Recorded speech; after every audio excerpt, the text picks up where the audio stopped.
やけ食いかルフィ。うざい。食ったもの全部。何すんだよ、シャンクス。うそ。バカ野郎。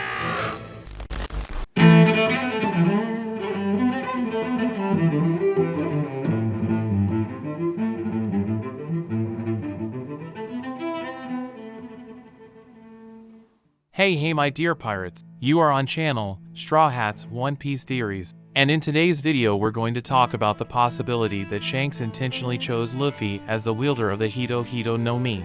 Could it be that Shanks already had an idea that the Gomu Gomu no Mi was actually the fruit that would bring back the liberator of peoples? Was Shanks, from the beginning, acting to revive Joy Boy and save the world? Did Shanks already know Nika's whole story? Well, we're going to analyze all this in today's video. So if you want to be a pirate king like me and achieve eternal glory, go ahead and press the like button with all the power of your devil fruit. And if you're new here my dear sailor, already subscribe to the channel and don't forget to activate the notifications bell so you don't miss any new video, okay? Then join this crew that will dominate the entire Grand Line and the New World. Now without further ado, let's get to this epic video. And well my dear pirate, it's not news to anyone that Shanks is one of the most mysterious and interesting characters in One Piece, but all this mystery behind the character brings many doubts about his true plan and his real intentions towards the world that we see in One Piece. In a past video I told the whole story of Shanks and what his journey should be within the work and what his ideals were. That video is very important because we can understand all the steps that Shanks has taken so far, so that video works as a complement to this video. So after watching this video I ask you to go watch the other video about Shanks' journey, okay? I'll leave the video on the card pinned above. And well, for me it is more than clear that Shanks' journey is to guide Luffy and make him the new Joy Boy, the new liberator of peoples. This became clear to me after analyzing Shanks' movements. As we know him, he practically didn't get into big fights or big wars to fight, but to intervene, to stop the conflicts. While Luffy was the one who played the part of having to overthrow the tyrannical governments and thus restore peace by putting the true and legitimate rulers of the region through which he passed. What I mean is that while Luffy takes the lead and does the part of using force, so to speak, Shanks is the one who acts within politics, organizations, and interferes when necessary, but almost always without using brute force. We saw this in Marineford when he stopped the war, and before that he tried to warn Whitebeard about the danger that Blackbeard brought to the world, and to Ace, who was sent to end Blackbeard once and for all but failed. We also know that Shanks prevented Kaido from going to Marineford in the same way that he forced Admiral Aramaki to withdraw from Wano after the Admiral was sent by the world government to take advantage of the fact that Kaido was already defeated and all the survivors were tired and thus seized power from the country. Shanks even went to talk directly with the Gorosei. We don't know what he said in a complete way, but it was clear that the conversation was about Luffy, and after the revelation that Luffy's Gomu Gomu no Mi was nothing less than the Hito Hito no Mi, the fruit of Joy Boy, well, for me it was clear that Shanks knew everything from the beginning, and that he very possibly chose Luffy to inherit the path of the liberator of peoples, and I explain why I believe that. I believe this is the task Roger left to Shanks. He was supposed to find the person who would become the next pirate king. That scene of Shanks crying at Roger's farewell, I believe Roger told him that he was going to die and that would end the gang. That certainly would.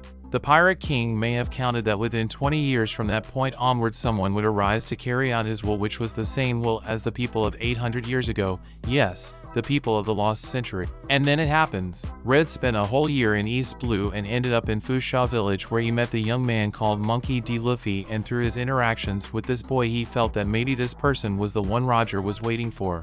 After all, Shanks realized that that boy said the same curious words as his former captain, and this ended up playing a very important role in convincing Shanks that he found the one who inherited Roger's will and therefore Joy Boy's will. But there are many more mysteries and secrets that link Shanks and Nika's fruit.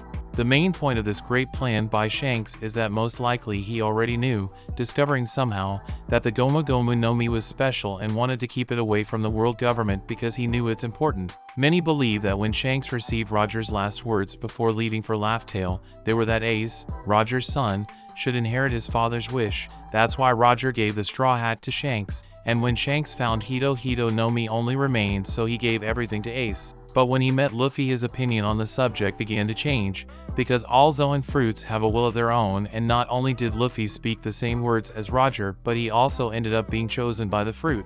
Shanks then saw in Luffy the true figure of Joy Boy, and this made Shanks realize that Joy Boy's inherited will for Roger was much stronger than Luffy than in Ace, who had all the blood bond with Roger. And that's why Shanks bet the future and even his arm on young Luffy. I believe this is the task Roger left to Shanks. He was supposed to find the person who would become the next Pirate King. Shanks believes that Luffy is the only one who can break the current balance and bring peace and the true meaning of freedom. And basically this is my theory about this correlation between Joy Boy, Roger, Shanks and Luffy. I think these are the answers to the mysteries surrounding Red, because he does everything to maintain a certain balance at the same time he pushes Luffy to move forward, become king of pirates. He knows the whole truth, and he knows it's best to pave the way for a more consistent world until Luffy reaches the point of achieving peace, while Blackbeard is the one who can bring chaos. Shanks' words in Wano when he told Aramaki about the fear that the world government had in the new generation refers to everything we talked about here today.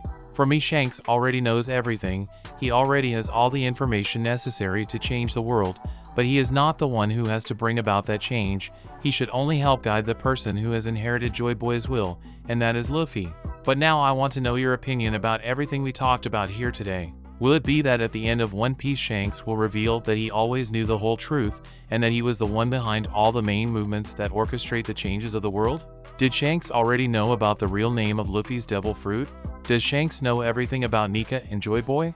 But of course, if you made it this far, it's because you like the content, so it doesn't hurt to subscribe to our channel and become one more member of our fleet, my dear sailor. And of course, do not forget to press the like button, that helps a lot in spreading the video and the channel, so help us to become the largest fleet of pirates here on YouTube, okay? A big hug for everyone, and until the next video.